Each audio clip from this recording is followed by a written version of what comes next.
Hei kaikki, tervetuloa katsomaan Kansakunnan henki podcastia. Mulla tuossa taustalla pyörii vähän pelivideota, että on jotain tekemistä niin silmissä samalla puhuu ja tai kuuntelee sitten. Minähän tässä puhun ja te kuuntelette. Siinä se pyörii se Destiny siellä taustalla, antaa sen siellä pyöriä kuitenkin. Niin. Pitipä tästä vaan puhua tässä podcast-aiheena, että Suomi tarvitsisi tämmösen oikein niinku kansanliikkeen ja tämmöstä ylhäältä tai ulkoapäin johdettua tämmöstä tekodemokratiaa, mitä nyt on maailmalla nähty tästä arabikevästä ja muusta lähtien, mistä ulkoapäin on tungettu rahaa sitten niihin kansanliikkeisiin ja varoja ja sitten julkisesti esitetty ne, että ne on ihan tämmösiä organeja kansanliikkeitä, vaikka ne on sitten ties minkä maan suurlähetystöstä sitten johdettujakin, mutta arabikevät nyt oli tämmönen tapaus ja nyt viimeisimpiä nyt täällä on nähty näitä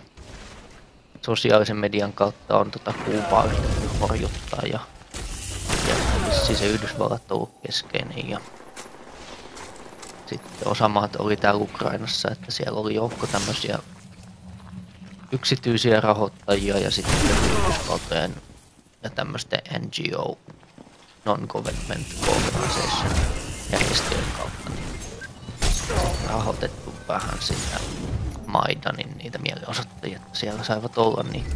Mutta semmoista ei Suomeen tosiaan kaivata, että tietenkin kaikki ulkomaat pystyy tukemaan rahaa ja omia intressejä siinä ohella, mutta Suomi tarvitsisi oikeasti semmoisen demokraattisen kansanliikkeen, että päästäisiin vähän näistä meidän tätä tämmöistä demokratiaa nakertavista tämmöisestä korruptiosiemestä. Tietenkin paikotellen se korruptio on vähän tämmöistä raakilempaa kulkua päin. Meillä on tämmöiset hyvä veli tämmöiset järjestelyt ja missä niinku edut ja palvelut vaihtaa suuntaan, ettei rahaa sille ei kiusaa, mutta samallahan tavalla se on niinku ongelma sekin, että meillä tämmönen yritysjohtajat ja poliittinen eliitti niin menee tämmöiseen karuselliin ja sitten sieltä vaan nostaa palkkiot toisilleen ja pääomalle edullisia päätöksiä. Siinähän sitten on keskeisiä. Kansanliikkeessä olisi tarkoitus niinku palauttaa tämmönen keskitetty tämmönen valta niinku kansalle. Sitten sanotaan, että EU:ssa niinku valtaa pitää niinku pääoma ja pääomalle ei varsinaisesti ole kotimaata ja se on siellä Brysselistä käsi sitten hallitsee ja sittenhän meillä on vähän sama tilanne loppujen lopuksi tässä, että pitäisi jotenkin päästä siitä eroon ennen kuin saa ne vapaakauppasopimukset ja muuta aikaiseksi tässä, niin mikä tässä voi nyt kyllä vähän kestää siinä, että ne on aika epätoivoisia senkaan, että saisiko ne sen läpi, mutta tuskin saavat kuitenkaan, että sen verran lusmuja ja rosvuja ovat, että kaikkensa yrittävät ja valehtelevat kuitenkin, että Suomessa tosiaan tarvittaisiin tää vähän, että kansa pääsisi vähän vaikuttaa enemmän. Et nythän nämä meidän vaalit on ollut vähän tämmösiä sinne päin, että vähän naamat on vaihtunut, että niinku kansalla on semmoinen tunne, että siellä on oikeasti jotain vaikutusta, mutta käytännössähän se on se, että pääoma ja elinkeinoelämän keskusliitto ja työväenyhdistykset ja ammattiliitot ja eläkevakuutusyhtiöt ja kaikki maailman muut yksityiset ja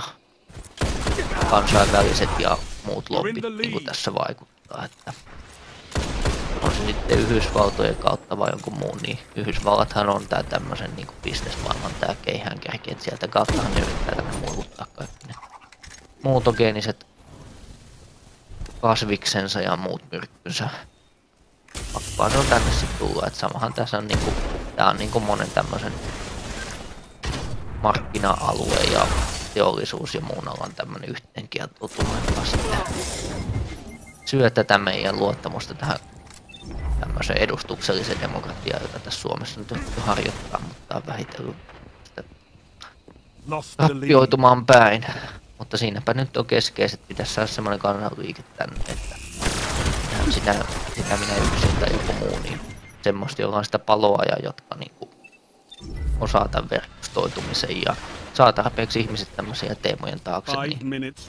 semmoisen luominen aikamoisen työmäärän takana, etenkin sitä ulkomaalaista rahoitusta ja sitä kanavia tarjota siihen semmoisen, kun ei sitä haluta Suomeen. Ja sit jos jonnekin...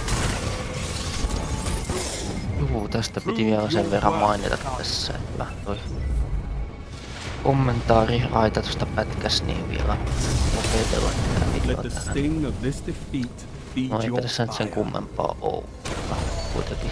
täytyisi se kansanvalta Suomen palauttaa ja kehittää kohti suorempaa demokratiaa, kun siihen on edellytyksiä.